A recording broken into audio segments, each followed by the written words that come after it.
Monday, October 15th. The date is burned into my memory like a scar that would not heal. I woke up that morning thinking it would be just another ordinary day in my ordinary life. I had no idea that within hours, my entire world would be turned upside down, inside out, and completely obliterated by a discovery so shocking, so unbelievable, that even now, months later, I still wake up wondering if it was all just an incredible dream. But it was not a dream. It was real. Every single moment was devastatingly, beautifully, impossibly real. The alarm clock screamed at 6:30 a.m., just like every other Monday for the past 4 years of high school. I hit snooze. Then I hit it again. And again. By the time I finally dragged myself out of bed, it was already 7:45 a.m. The school bus would arrive at exactly 8:15 a.m.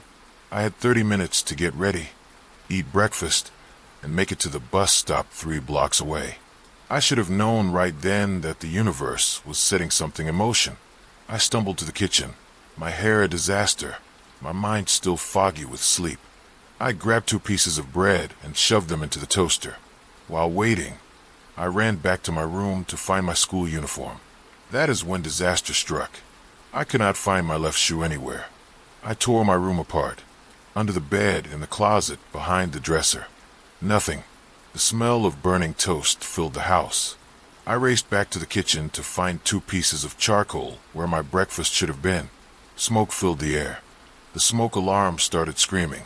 I waved a dish towel frantically, trying to clear the air while searching for something else to eat. I found a granola bar that was probably older than my relationship with my best friend and shoved it in my backpack. Still no sign of the missing shoe.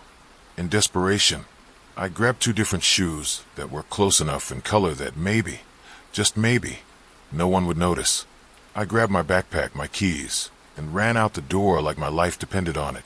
My heart was pounding as I sprinted down the street, my mismatched shoes slapping against the pavement. I could see the bus stop ahead. I could see the other students waiting, but I could not see the bus. I ran faster, my lungs burning, my backpack bouncing wildly behind me. I reached the corner just in time to see the big yellow vehicle turning onto Maple Street, disappearing from view with my classmates safely inside. I stood there alone, breathing hard, staring at the empty street where the bus had been just seconds before. I had missed it. For the first time in 4 years, I had missed the school bus. Standing there on that empty corner, I had 3 options. I could call my mom at work and beg her to drive me to school, knowing she would be furious and stressed about leaving her important meeting. I could walk the 2 miles to school and arrive late, sweaty and embarrassed in my mismatched shoes. Or I could do something I had never done before in my entire life. I could just not go. The thought hit me like lightning. Skip school. Me, the girl who had perfect attendance since kindergarten, the girl who had never broken a rule, never caused trouble, never done anything spontaneous or rebellious in her entire 18 years of existence. But something inside me was screaming for change. Something was telling me that this morning, this missed bus, this moment of standing alone on an empty street was not an accident. It was an opportunity. So I made a decision that would change my life forever. I decided to walk. Not to school. Not home. Just somewhere. Anywhere. Somewhere I had never been before. I turned left instead of right. I walked down streets I had driven past 1,000 times, but never explored. I let my feet carry me wherever they wanted to go, like I was being pulled by some invisible force towards something I could not yet understand. That is how I ended up on Whitaker Lane. Whitaker Lane was like stepping into a different world. While the rest of our town had been consumed by chain stores and modern buildings, this single street remained frozen in time. Old brick buildings lined both sides, their facades weathered and worn, but somehow beautiful in their age. Small shops with hand-painted signs and window displays that looked like they had not been updated since the 1970s. There was something magical about it, something that made me slow my pace and really look around for the first time in years. A vintage clothing store with mannequins dressed in clothes from decades past. A small cafe with mismatched chairs and tables visible through steamy windows. A repair shop for old electronics with a sign that read, We fix what others cannot. And then I saw it, halfway down the street, squeezed between a flower shop and a store that sold nothing but different types of tea, was the smallest bookstore I had ever seen. The sign above the door was hand-painted in faded green letters. Forgotten Pages, Books and Stories.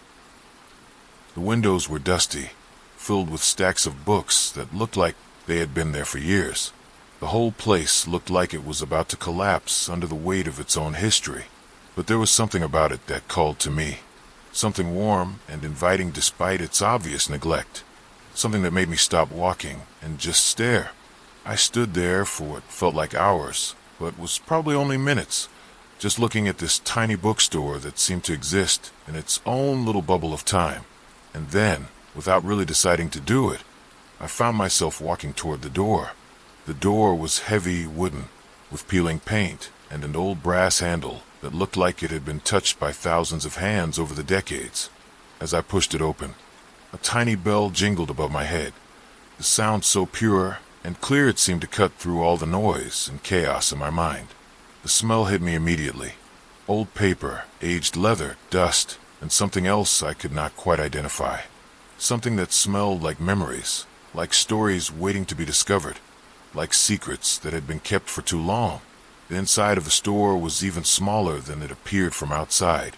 Bookshelves stretched from floor to ceiling, packed so tightly with books that some were stacked horizontally on top of the vertical ones. There were narrow aisles that twisted and turned like a maze, creating little hidden corners and alcoves where someone could disappear for hours. And behind the counter, cataloging books with careful, precise movements, sat a man who would change my life forever. He was maybe in his early 40s, with thick dark hair that had just a few strands of silver running through it. His face was kind, gentle, with laugh lines around his eyes that suggested he smiled often. He was wearing a simple button-down shirt and glasses that he kept adjusting as he wrote in what looked like an old ledger book. I nodded, but I was not really paying attention to his question, because something about his face was making my heart race in a way I could not understand. Something familiar, something that was triggering a memory I could not quite grasp. And then I saw it. Taped to the side of the cash register, barely visible unless you were standing exactly where I was standing, was a small photograph. It was old, faded, the corners bent from years of handling, but the image was clear enough. It showed a younger version of the man behind the counter, maybe in his mid-20s, holding a baby.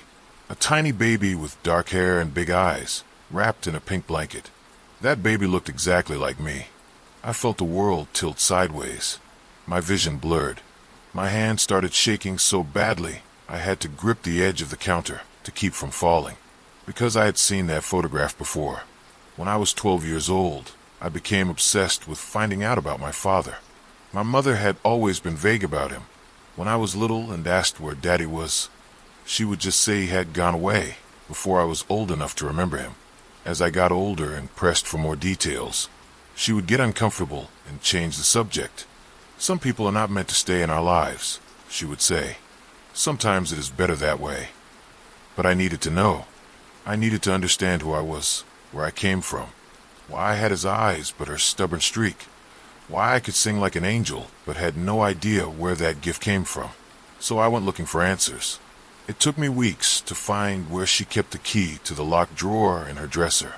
Weeks of watching, waiting, noticing which pocket she put it in, which jewelry box she hid it under. When I finally found it, my hands were shaking so badly I could barely get the key into the lock. Inside that drawer was my mother's secret history.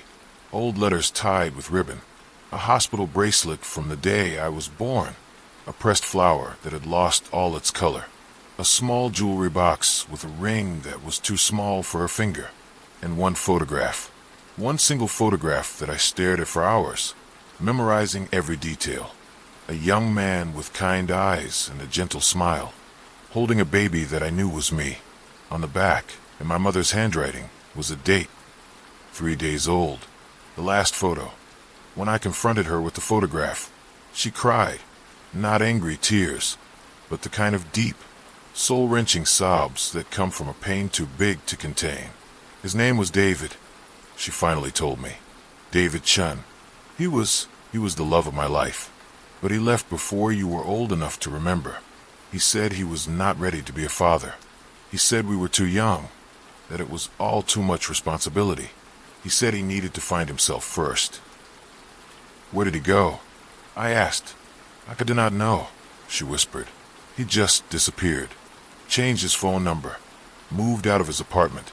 I tried to find him for years, but it was like he had never existed. I kept that photograph. I carried it with me everywhere, folded carefully in my wallet. A piece of my history that I could touch whenever I felt lost or incomplete. And now, standing in this tiny bookstore, I was looking at that exact same photograph taped to a cash register, and the man in the picture was standing right in front of me. "Are you okay?" the man asked, noticing that I was gripping the counter like my life depended on it. I tried to speak, but no words came out. My throat felt like it was closing up. My heart was beating so loud I was sure he could hear it. Finally, I managed to whisper, Do you know someone named Maya Whitford?" The effect was instantaneous. The color drained from his face. The book he was holding fell from his hands and hit the floor with a soft thud. His eyes went wide, and for a moment, he looked like he had seen a ghost. "Yes," he said, his voice barely audible. "I did. I still do." He stepped around the counter slowly, like he was afraid any sudden movement might make me disappear. "Why do you ask?" With trembling hands, I reached into my backpack and pulled out my wallet. I unfolded the photograph that I had carried for 6 years, the one that had been my only connection to the man who was half of my DNA. I held it out to him. His hands were shaking as he took it. He stared at it for a long moment, and I watched as tears began to fill his eyes. When he looked up at me, those tears were flowing freely down his cheeks. "You are Eliza," he whispered. I nodded, not trusting myself to speak. He nodded too, and I saw 18 years of regret, longing, and love wash over his face like a wave. "I am your father," he said. We sat in the back corner of the bookstore, in 2 mismatched chairs, surrounded by towers of books, and he told me the story I had been waiting my entire life to hear. "I was 23 when you were born," he began, his voice thick with emotion. "Your mother was 21. We had been together for 2 years, and I thought I was so in love, so ready for anything life could throw at us." He paused, running his hands through his hair. "But when you were born, when I held you for the first time, I was terrified. Not of you, never of you. You were perfect, absolutely perfect. But I was terrified of myself, of failing you, of not being the father you deserved. So you left," I said, and I could not keep the hurt out of my voice. "I panicked," he said. "I convinced myself that you and your mother would be better off without me. I was working part-time at a grocery store, living in a studio apartment with 3 other guys, barely making enough money to feed myself.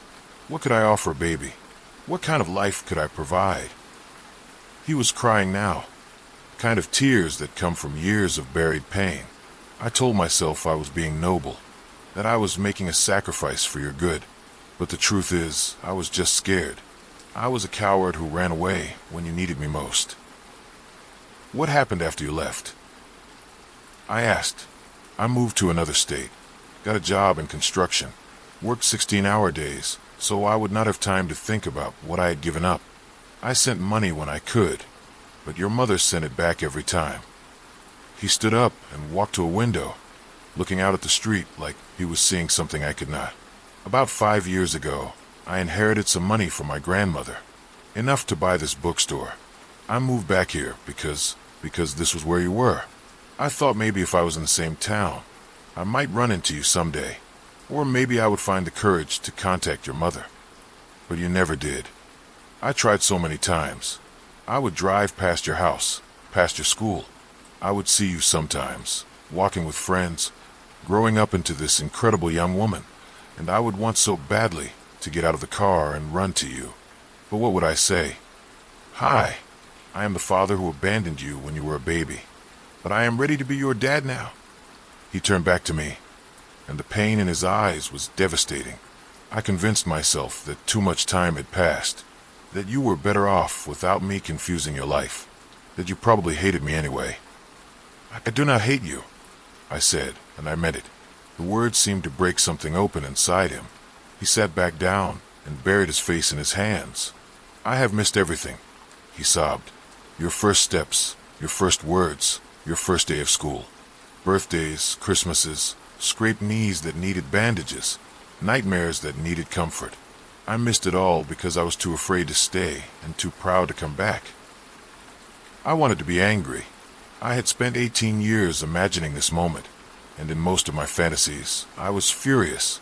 I was going to yell at him, tell him how much he had hurt me, make him understand the pain of growing up without a father.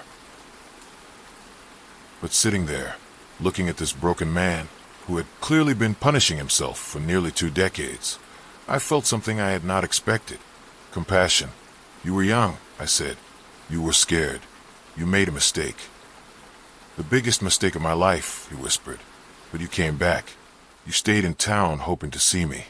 That has to count for something. He looked up at me with such hope in his eyes that it almost broke my heart. Does it? Can you ever forgive me? I thought about my mother, who had worked 2 jobs to support us, who had never said a bad word about him, even when I pressed her for details, who had carried the weight of single parenthood with grace and strength. I thought about all the father-daughter dances I had attended with my uncle, all the school plays where I scanned the audience looking for a face that looked like mine, all the nights I had wondered if I was the reason he left, if there was something wrong with me that made me unlovable. But I also thought about the man in front of me, who had clearly been carrying his own burden of regret and pain, who had found a way to stay close to me even when he could not be part of my life, who had kept that photograph of us taped to his cash register like a prayer. I forgive you, I said. What happened next was not like a movie. There was no dramatic music, no perfect reconciliation where all the pain disappeared and we became a perfect family overnight. What happened was much more beautiful than that. We talked for hours. He told me about his life, his struggles with depression after he left, his years of therapy trying to understand why he had run away from the best thing that had ever happened to him. I told him about growing up, about school, about my dreams of becoming a writer, about the way I had always felt like there was a piece of me missing.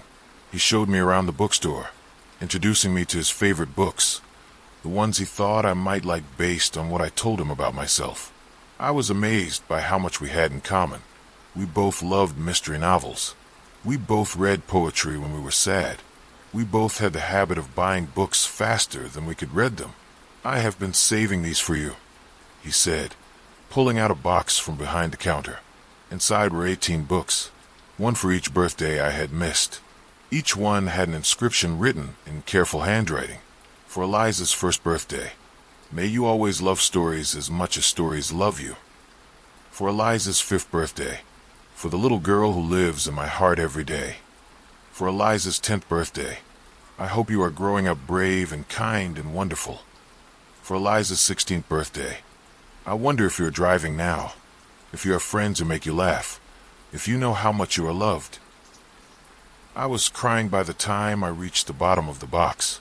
I wrote you letters too, he said quietly, hundreds of them, but I never sent them because I did not think I had the right. That afternoon changed everything, but not in the way you might expect. I did not move in with my father. I did not abandon my mother or pretend that 18 years of absence could be erased with one conversation. Real life is more complicated than that, messier and more difficult and more beautiful. But I did start visiting the bookstore every day after school. We would talk about books, about life, about the years we had missed. Slowly, carefully, we began to build a relationship based not on biology or obligation, but on genuine friendship and respect. My mother was angry at first. When I told her what had happened, she cried for hours. Not just sad tears, but angry ones, frustrated ones. Tears that came from 18 years of carrying the weight of single parenthood alone. He does not get to just waltz back into your life, she said. He does not get to be the fun parent while I was the one who stayed up all night when you were sick, who worked overtime to pay for your school clothes, who held you when you cried about not having a dad. She was right, and I told her so. But I also told her that I needed to know him, to understand where I came from, to have the chance to decide for myself what kind of relationship we might have. It took months of difficult conversations, family therapy sessions, and a lot of tears. But eventually, my parents were able to be in the same room together. They talked about the past, about their mistakes, about the young people they had been and the adults they had become. They would never be together again. Too much time had passed. Too much had changed. But they found a way to coexist in my life, to both be my parents without canceling each other out. A year later, I stood in that same bookstore, now helping my father reorganize the poetry section, and I thought about the chain of events that had brought me here. If I had not stayed up too late the night before, I would not have overslept. If I had not overslept, I would not have burned my toast. If I had not lost my shoe, I would not have been running late. If I had not been running late, I would not have missed the bus. If I had not missed the bus, I would not have decided to walk somewhere new. If I had not walked somewhere new, I would never have found Whitaker Lane. If I had not found Whitaker Lane, I would never have seen the bookstore. If I had never seen the bookstore, I would never have met my father. Every single thing that went wrong that morning had to happen exactly the way it did for me to end up in the right place at the right time. Do you believe in fate? I asked my father as we worked. He considered the question seriously, the way he considered everything. I believe in second chances, he said finally. I believe that sometimes the universe gives us opportunities to fix the things we have broken, even when we do not deserve them. And what do you believe about timing? I believe that things happen when they are supposed to happen, not necessarily when we want them to. If we had met when you were 5, or 10, or even 15, it might not have worked. You might not have been ready to forgive me. I might not have been ready to be the father you deserved. He paused in his sorting and looked at me.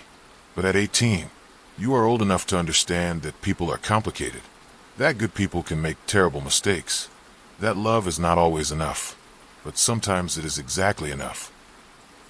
I started college that fall, majoring in English literature with a focus on creative writing. My first assignment was to write about a life-changing moment, something that had shaped who I was becoming.